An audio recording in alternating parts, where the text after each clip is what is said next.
بسم اللہ الرحمن الرحیم۔ السلام علیکم۔ رسول اللہ صلی اللہ علیہ وسلم نے ملک الموت عرب اور شاہان عجم کے پاس اپنے خطوط پہنچانے کے لیے 6 صحابہ کرام کو طلب فرمایا۔ ان میں ایک جناب عبداللہ بن حذیفہ سہمی رضی اللہ عنہ بھی تھے۔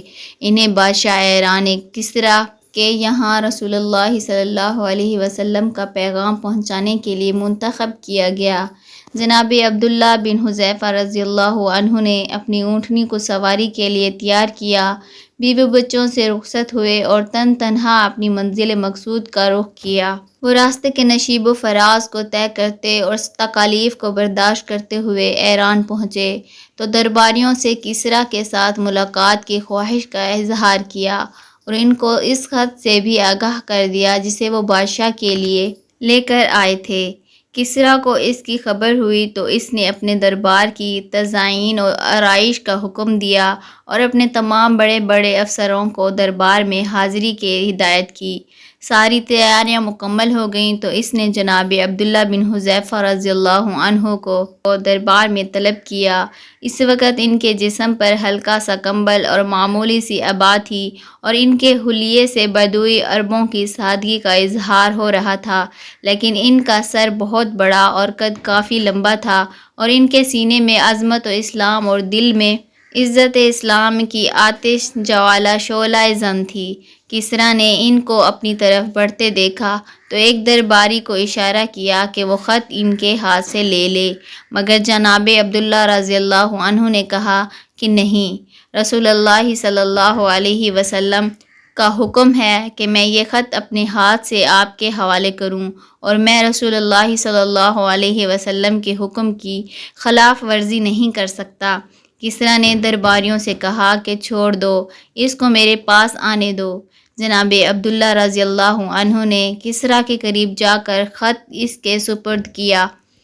اس نے اپنے عرب سیکرٹری کو بلایا اور اسے اپنے سامنے خط کھولنے اور اس کو پڑھنے کا حکم دیا۔ اس نے خط کھول کر پڑھنا شروع کیا۔ اللہ رحمٰن الرحیم کے نام سے، محمد صلی اللہ علیہ وسلم کی طرف سے شاہ ایران کسریٰ کو سلامتی ہو، اس پر جو ہدایت کی پیروی کرے۔ خط کا اتنا حصہ سنتے ہی اس کے سینے میں غیظ و غضب کی آگ بھڑک اٹھی۔ اس کا چہرہ غصے سے سرخ ہو گیا اور گردن کی رگیں تن گئیں، کیونکہ رسول اللہ صلی اللہ علیہ وسلم نے خط کا آغاز اپنے نام سے کیا تھا۔ اس نے سیکرٹری کے ہاتھ سے خط جھپٹ لیا اور اس کے مندرجات کو جانے بغیر اسے پرزہ کرتے ہوئے چیخ اٹھا، میرا غلام اور مجھے اس طرح خط لکھ رہا ہے۔ پھر اس نے جناب عبداللہ بن حذیفہ رضی اللہ عنہ کو دربار سے نکال باہر کرنے کا کہہ دیا، چنانچہ وہاں سے نکال دیے گئے۔ جناب عبداللہ عنہ دربار سے نکلتے تو انہیں کچھ پتہ نہیں تھا کہ اب اللہ تعالیٰ ان کے ساتھ کیا معاملہ کرنے والا ہے، وہ قتل کر دیے جائیں گے یا انہیں آزاد چھوڑ دیا جائے گا۔ لیکن پھر انہوں نے اپنے دل میں کہا، اللہ کی قسم، رسول اللہ صلی اللہ علیہ وسلم کا خط پہنچانے کے بعد اب میرا جو بھی حشر ہو، مجھے اس کی قطعاً کوئی پرواہ نہیں۔ ادھر جب کسریٰ کا غیظ و غضب فرور ہو گیا تو اس نے جناب عبداللہ کو دربار میں اپنے سامنے پیش کیے جانے کا حکم دیا، لیکن وہ نہیں ملے۔ اس کے آدمیوں نے بہت تلاش کیا مگر ان کا کوئی سراغ نہ ملا۔ ان لوگوں نے جزیرہ عرب تک جانے والے تمام راستوں کو چھان مارا مگر وہ ان کے ہاتھ نہیں لگے۔ جب جناب عبداللہ رضی اللہ عنہ رسول کریم صلی اللہ علیہ وسلم کی خدمت میں حاضر ہوئے تو انہوں نے کسریٰ کے ساتھ پیش آنے والے واقعات کی کل روداد آپ صلی اللہ علیہ وسلم کے گوش گزار کر دی اور خط پھاڑے جانے کے واقعے سے بھی آپ صلی اللہ علیہ وسلم کو آگاہ کیا۔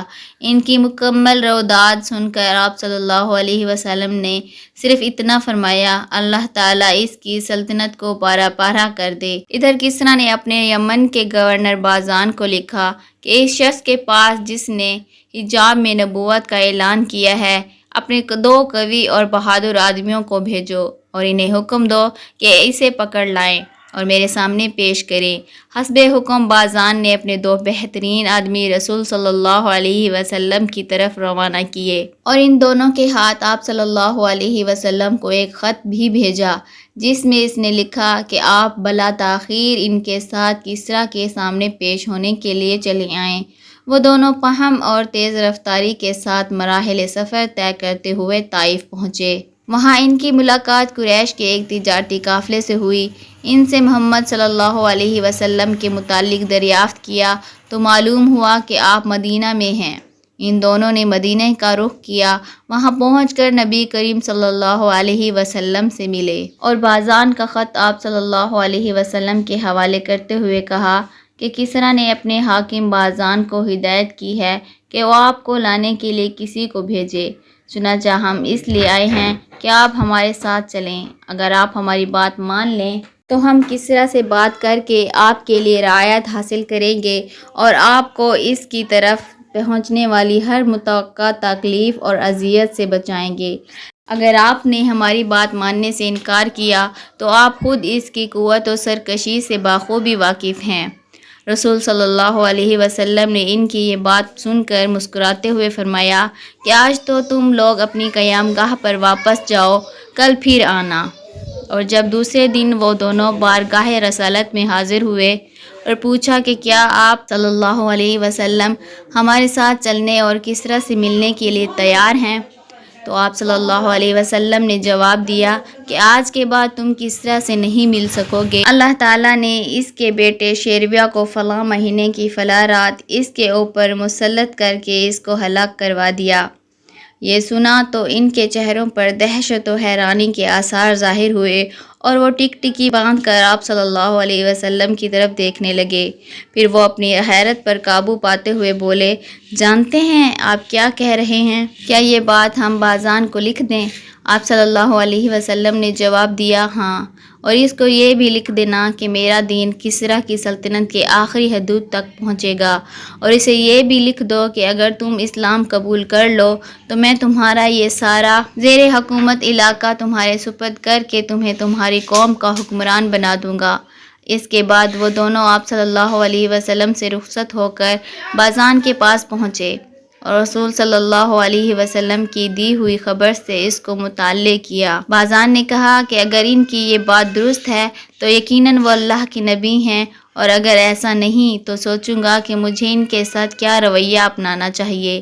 پھر اس کے چند ہی روز بعد شیرویہ کا خط بازان کے پاس پہنچا، جس میں اس نے لکھا تھا کہ میں نے کسریٰ کو قتل کر دیا ہے، میں نے اس کو اپنی قوم کے انتقام میں قتل کیا ہے۔ اس نے ہماری قوم کے اشراف کو قتل کرنا اور ان کی عورتوں کو کنیز بنانا اور ان کے اموال کو غصب کرنا اپنا شیوا بنا لیا تھا۔